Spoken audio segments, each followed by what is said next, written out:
Autumn 1999. A wave of bloody explosions swept through Russian cities. On the 4th of September, in Bunaksk, in Dagestan, 62 people died in the rubble of a tower block. On the night of the 9th of September, in Moscow, an 8-story apartment building in Guryanov Street was blown to bits. A toll of 94 dead and 164 wounded. At dawn on the 13th of September in the capital city again, a powerful explosion totally destroyed a 7-story building on the Kashira Road. 119 bodies were pulled from the rubble. They included 12 children. 3 days later, in Volgodonsk in southern Russia, 17 people died in another explosion. Russia had never before been subjected to such acts of terrorism.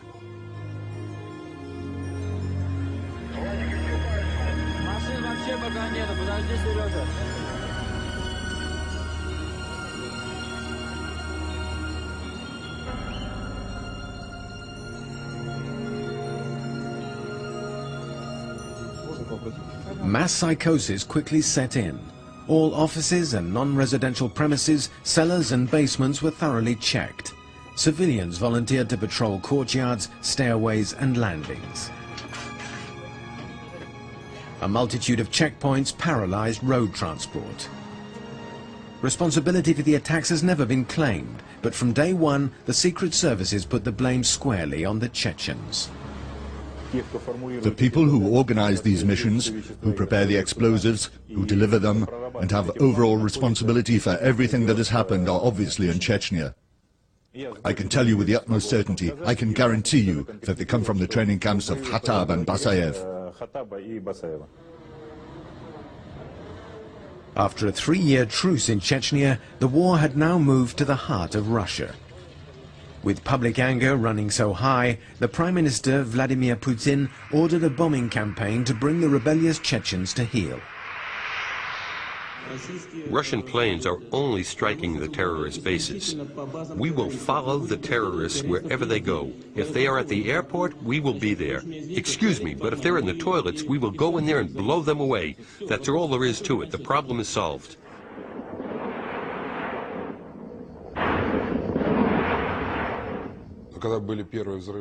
When the first explosions took place in Moscow, then in Volgodonsk, the public was in a state of stupefaction and shock.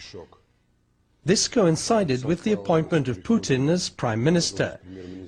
And I think that then about 90 to 95% of people, just like today in America, supported the action the President was taking to eliminate the Chechen bands.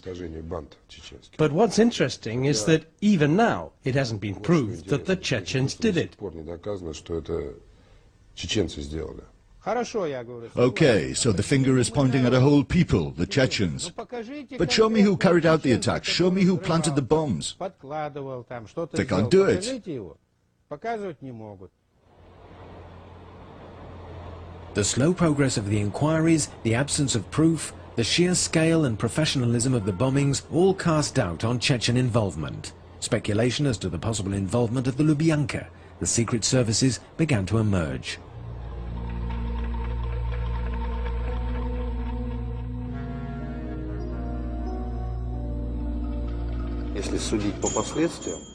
To judge from the consequences, and they say that in politics you should always look to see who benefits, then of course there are all sorts of different versions.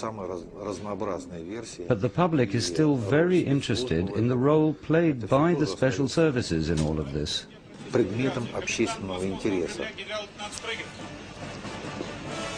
After public demands for peace, the enraged Russian people turned against the Chechens and the war was renewed. There's little doubt that it was the toughened public opinion that put the young hardliner Vladimir Putin, the former head of the Secret Service, the FSB, into the Kremlin. To this day, the only terrorists detected in connection with the bombings were FSB agents.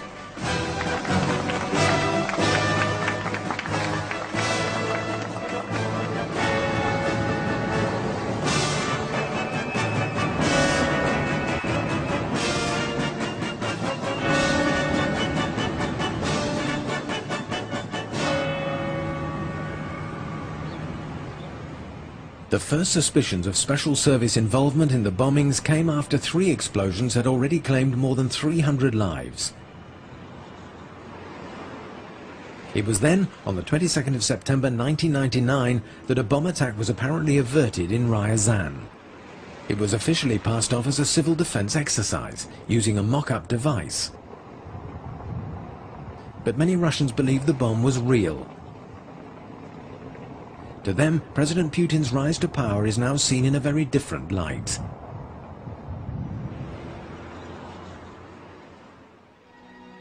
Those involved in investigating the mysterious events in Ryazan include journalists from Novaya Gazeta, one of Moscow's last remaining independent publications. And since the FSB doesn't like it when people pry, the newspaper has had more than its fair share of problems. We consider that, according to the law, according to the Russian penal code as it stands, the facts disclosed by our paper should lead to the opening of a criminal inquiry to establish if those facts are indeed well-founded.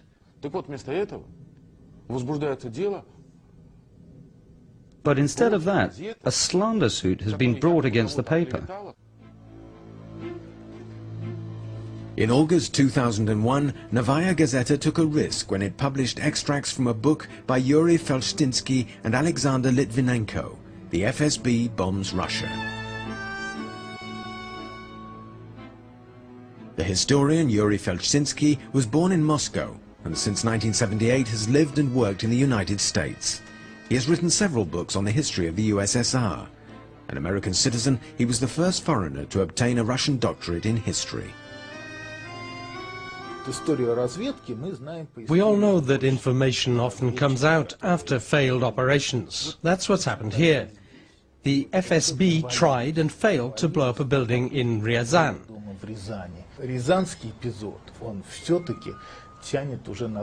The details are clear enough now to make it a textbook case. We know everything. What car they came in, how many of them there were, when and how they planted the bomb. We even know what time it should have gone off. And it can hardly be a coincidence that these attacks stopped after the bungling of Ryazan. It would have been stupid to carry on with a flawed battle plan. The NTV television channel, then still independent, took an interest in the Ryazan case. In March 2000, it broadcast an open debate with everyone involved in the affair in its show Independent Inquiry. Thanks to these images, which strangely enough have neither been seized nor destroyed, we can reconstruct what really happened in Ryazan. On the 22nd of September, at 9:10 in the evening, a suspicious scene was played out in front of an apartment building. Two men and a woman unloaded 3 large bags from the boot of a white car and carried them into a basement.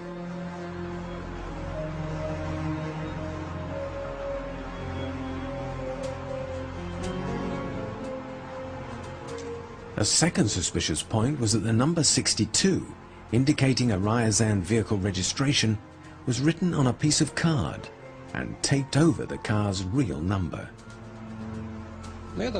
I drove straight past them, but I went back to look at the rear number plate too, and sure enough it was the same, a piece of paper with 62 on it, taped over the end of the registration number. It made me suspicious, so when I got home I called the police. A patrol car arrived at the scene 1 hour later. The car had gone, but the police made an important discovery in the basement of the building. 3 large 50-kilo bags and a homemade detonator programmed for 5:30. The patrol chief was Andrei Chernyshev. Pavel Voloshin, a Novaya Gazeta journalist, met him soon afterwards. He told me he was sure it was a serious situation. He'd seen the bags, a wire coming out of the bags, and there was a detonator. He was sure he had prevented an attack, and that, thanks to Kartofelnikov's phone call, hundreds of lives had been saved.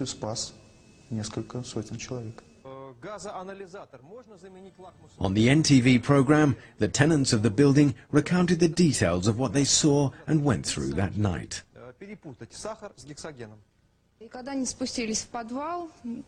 When the police went down to the basement, they weren't very enthusiastic because it's in a terrible state, and some people use it as a toilet. But when they came back up, the expressions on their faces were very different. The cops were running all over the building, banging on doors and shouting, "Everybody out, there's a bomb in the building." After what had happened in Moscow and other places, everyone went down into the street in their dressing gowns and slippers. We've got a 3-year-old. We grabbed him out of the bath, soaking wet. We wrapped him up in a towel, put our heads down and ran. I got there at 10:15 that evening. I brought all the people who live in the building together and told them, "We've checked the basement and the attics. The building is safe." Russia had never before been subjected to such acts of terrorism.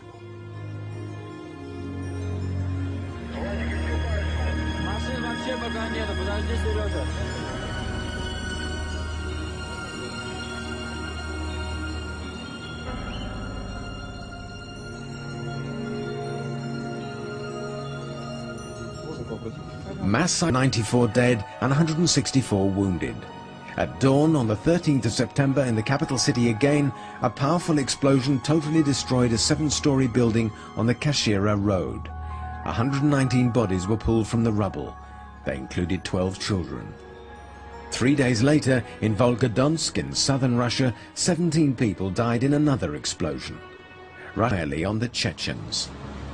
The people who organize these missions, who prepare the explosives, who deliver them, and have overall responsibility for everything that has happened are obviously in Chechnya. I can tell you with the utmost certainty, I can guarantee you that they come from the training camps of Khatab and Basayev. Psychosis quickly set in. All offices and non-residential premises, cellars and basements were thoroughly checked. Civilians volunteered to patrol courtyards, stairways and landings.